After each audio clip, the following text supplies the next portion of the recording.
स्वागत है। इस वक्त एक बेहद खास मेहमान हमारे साथ मौजूद हैं, केंद्रीय मंत्री अर्जुन राम मेघवाल। Thank you Ratna. अभी तक एक पॉलिटिकल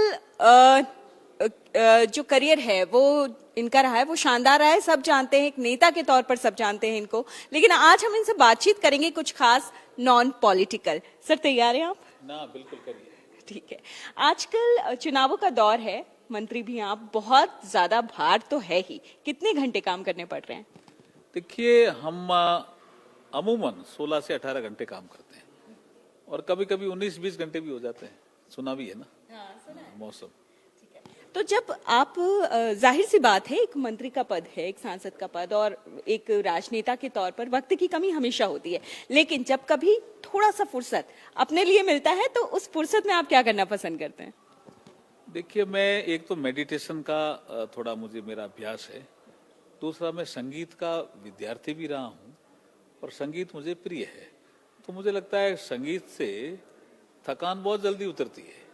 कोई आदमी अगर संगीत में रम जाए 15-20 मिनट तो उसकी थकान गायब हो जाती है, ऐसा मैं मानता हूँ।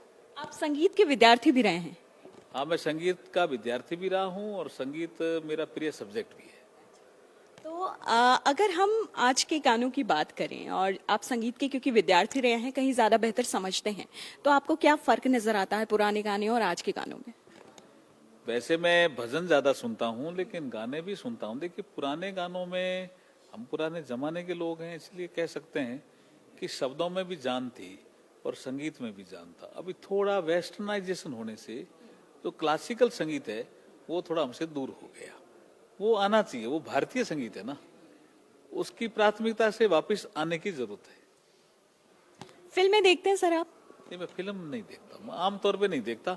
कभी कोई कह देता अभी बैठो तो अलग बात है, 15-20 मिनट के लिए। बाकी आमतौर पे संगीत सुनना मेरा पसंद का विषय है। प्रधानमंत्री नरेंद्र मोदी योग को जिस तरीके से बढ़ावा दे रहे हैं और जिस तरह से उनसे जुड़े वो तमाम लोग, आप लोग फिजिकल फिटनेस के साथ मेंटल हेल्थ पर भी जोर देते हैं। आप अपने आप को हेल्दी रखने के लिए क्योंकि मेंटल हेल्थ पे कोरोना के बाद बहुत बात होने लगी है, तो उस पर काम करने के लिए, उसको फिट रखने के लिए आप क्या करते हैं?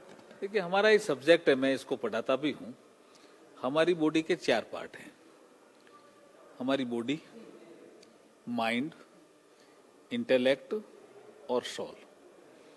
ये चारों जब एक पेज पे रहते हैं तो आदमी थकता नहीं है। आपकी बॉडी कुछ और सोचती है या और करने की ओर आकर्षित होती है, और मन कुछ और सोचता है, और बुद्धि कुछ और दिशा में जाती है, और आत्मा की तरफ आप ध्यान ही नहीं करते हो, तो आप 2 घंटे काम करके भी थक जाओगे। और अगर आपकी बॉडी, माइंड, इंटेलेक्ट और सोल एक दिशा में होंगे तो आप 20 घंटे काम करके भी नहीं थकोगे। ये मेरा अनुभव भी है और ये संतों का, महात्माओं का कहना भी है। मैं आपका सोशल मीडिया अकाउंट देख रही थी सर, फेसबुक, ट्विटर और इंस्टाग्राम। उस पूरे सोशल मीडिया अकाउंट पे बहुत सारे, इनफैक्ट मैं कहूँगी शायद 99% पोस्ट सिर्फ राजनीति के हैं और राजनीतिक चीजों से जुड़े हुए हैं। कहीं रैली कर रहे हैं आप, लोगों से मिल रहे हैं, ये सब कुछ है। घर परिवार वालों को शिकायत होती है आपकी कि आप उनको वक्त नहीं दे पाते?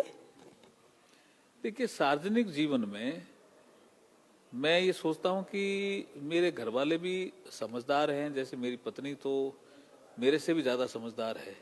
उनको पता है कि खाली आप परिवार के नहीं हो, आप समाज के लिए काम कर रहे हो, देश के लिए काम कर रहे हो, संसदीय क्षेत्र के लिए काम कर रहे हो, तो आप ज्यादा लोगों के लिए काम कर रहे हो, इसलिए उनको शिकायत नहीं रहती, ऐसा मैं मानता हूं। मैं लकी हूं इस मानने में कि मेरी पत्नी मेरे से ज्यादा समझदार है। आप तो लकी हैं, लेकिन जिस तरीके से सार्वजनिक और पारिवारिक जीवन में सामंजस्य बिठाने की बात होती है, खास तौर पर एक पॉलिटिशियन और एक मंत्री के तौर पर, वो मुश्किल नहीं रहता कभी? देखिए, सामंजस्य तो तब बैठता है ना, अच्छा, जब आप एक दूसरे को समझते हो। जैसे अब मेरी पत्नी मेरे से ज्यादा समझदार है तो मैंने मेरी पत्नी पे एक किताब लिख डाली, एक सफर हम सफर के साथ। उसमें मेरी पत्नी की क्या क्वालिटी है वो सारा उसमें जिक्र आ गया। मैं सफल क्यों हूं? लोग कुछ बोलते हैं कभी कभार डर के मारे कि मेरी पत्नी का भी योगदान है, लेकिन लिखता बहुत कम है। मैं लिख डाली तो वो उस किताब की बहुत पॉपुलैरिटी भी हो रही है, एक सफर हम सफर के साथ। और कौन सी ऐसी बातें हैं जो आपकी एनर्जी को बूस्ट करती है? आपने कहा 18 से 20 घंटे तक काम करना होता है, पारिवारिक सहयोग के बिना तो हो ही नहीं सकता। और उसके अलावा कोई एक ऐसी चीज जो आपको बूस्ट करती है कि नहीं, ये काम तो चलते रहना चाहिए? देखिए, जब ये देश सेवा का अवसर मिला है तो हमें ऑलमाइटी को धन्यवाद देकर के हमें जी जान से काम में जुड़ जाना चाहिए। यही हमारा धर्म है। इस दिशा में जब हम सोचते हैं तो आनंद आता है काम करते हुए, थकान नहीं आती। आखिरी सवाल मेरा यूथ से जुड़ा हुआ है, क्योंकि भारत सबसे युवा देश है और राजस्थान में भी 22 लाख से ज्यादा युवा इस बार पहली बार अपने मत का इस्तेमाल करेंगे। युवाओं को लेकर आप क्या कहना चाहते हैं? क्योंकि ज्यादातर युवा राजनीति में आने से तो कतराते हैं सर। आज भी उनके लिस्ट में डॉक्टर, इंजीनियर सब होता है, लेकिन एक राजनीतिक के तौर पर करियर बनाना कोई नहीं चाहता। देखिए, हमारे सिस्टम में 3 प्रमुख अंग हैं। कार्यपालिका, एग्जीक्यूटिव जिसको कहते हैं, उसमें युवा जाना भी चाहते हैं। जुडिशरी, उसमें भी युवा जाना चाहते हैं, कुछ कम जाना चाहते हैं। और एक हो गया लेजिस्लेटिव। चौथा हो गया आपका प्रेस। आज प्रेस डे भी है, आपको बधाई। लेकिन लेजिस्लेटिव विंग भी सिस्टम का पार्ट है। उसमें अगर अच्छे लोग नहीं आएंगे तो वो सिस्टम ठीक कैसे रहेगा जी? इसलिए मेरी आपके माध्यम से सभी युवाओं से अपील है कि वो लेजिस्लेटिव विंग में भी प्रवेश करें। रास्ता कठिन है, प्रवेश भी कई बार नहीं होता है, प्रवेश हो जाता तो टिकता नहीं है, कठिन है रास्ता। लेकिन लेजिस्लेटिव विंग भी महत्वपूर्ण अंग है सिस्टम का। Legislative wing, executive wing, judiciary wing, उनमें जहां जहां युवा प्रवेश करेंगे तो अच्छे युवा अगर सभी अंगों में पहुंच जाएंगे तो हमारा सिस्टम ठीक हो जाएगा। हम यही तो चाहते हैं कि अच्छे लोग हर जगह पहुंचे। हमसे बात करने के लिए, यहाँ आने के लिए बहुत बहुत शुक्रिया। Thank you.